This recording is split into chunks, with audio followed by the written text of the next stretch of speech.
નમસ્કાર ગુજરાત.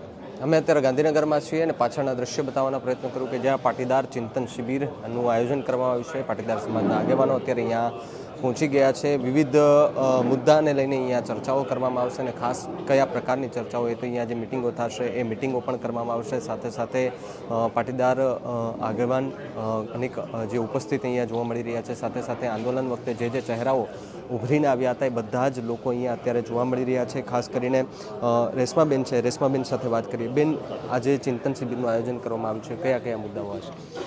આજે અમારા પાટીદાર આંદોલનના જે જૂના અને જાણીતા જે પણ અમારા સૈનિકો છે બધા ભેગા થયા છે અને સામાજિક રીતે ચિંતન શિબિરનું આયોજન છે. સામાજિક રીતે અમે ચિંતન કરીશું અને જે પણ સમાજલક્ષી જે મુદ્દાઓ છે એ મુદ્દાઓને લઈને એકજૂટ થઈ અને અમે આગળ એ અભિયાનને સફળતાપૂર્વક અમારા સમાજ સુધી લઈ જઈએ અને અન્ય સમાજને પણ કઈ રીતે ઉપયોગી થઈ શકીએ એ રીતે અમે આગળ વધવાના છીએ.